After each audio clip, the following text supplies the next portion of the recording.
ब्रह्मा विष्णु महेश हिंदू धर्म के प्रमुख देवता माने जाते हैं।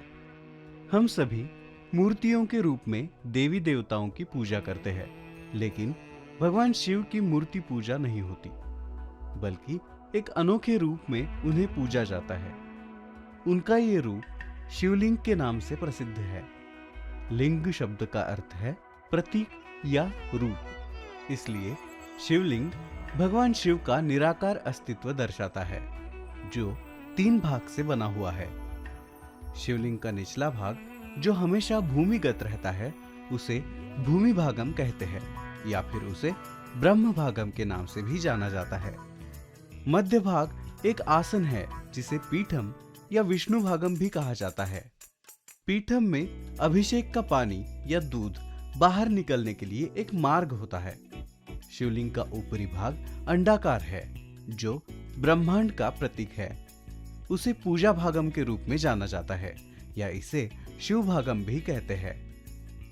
कुछ मान्यताओं के अनुसार शिवलिंग को 2 भागों में बांटा गया है। निचले हिस्से को पराशक्ति के रूप में जाना जाता है, जो ऊर्जा और परम चैतन्य का प्रतिनिधित्व करता है। ऊपरी भाग पर शिव भगवान शिव को दर्शाता है, जो एक निराकार सत्य है। पीठम एक ऐसी सर्वोच्च शक्ति है जो शिव भागम को सहारा देती है। हम भगवान शिव को बहुत सी चीजें चढ़ाते हैं, जैसे दूध, शहद, बिल्वपत्र, लेकिन सबसे महत्वपूर्ण चढ़ावा जल ही है। सारे भक्त शिवलिंग पर जल चढ़ाकर अभिषेक करते हैं, लेकिन क्या आपने कभी सोचा है कि शिवलिंग पर जल क्यों चढ़ाया जाता है? जानते हैं इसके पीछे की कहानी।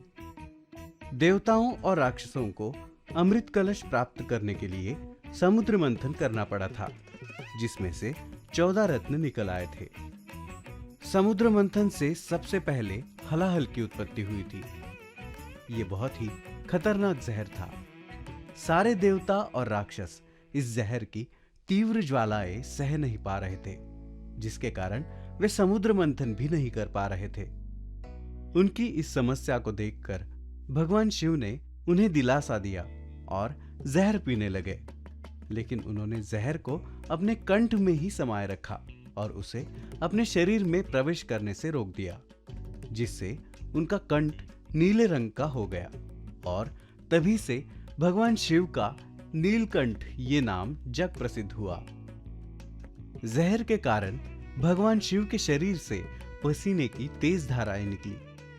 वो धरती पर बहने लगी और उनकी नदियां बन गई। इसमें से एक नर्मदा नदी के रूप में प्रसिद्ध हुई, तो दूसरी सोनभद्र नदी गंगा जी से जाकर मिल गई।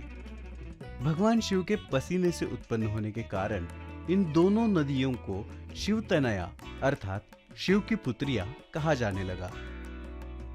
ब्रह्मदेव ने इस दृश्य को देखकर सभी देवताओं को उनके शरीर पर पानी डालने के लिए कहा। तब सभी देवताओं ने जाकर भगवान शिव के सिर पर ढेर सारा पानी डाला। पानी का बहाव धीरे धीरे नदियों में भी समा गया। इस घटना के बाद ही शिवलिंग पर जल अर्पण करने की प्रथा शुरू हुई, जहां भक्त भगवान शिव को शांत करने के लिए उनके ऊपर जल अर्पण करते हैं, और भगवान शिव अपने भक्तों को बचाने के लिए उनके जीवन का सारा जहर पी लेते हैं। और इसीलिए भगवान शिव की पूजा करते हुए हम आज भी शिवलिंग पर जल से अभिषेक करते हैं। ऐसा माना जाता है कि भगवान शिव को प्रसन्न करने का ये सर्वोत्तम उपाय है।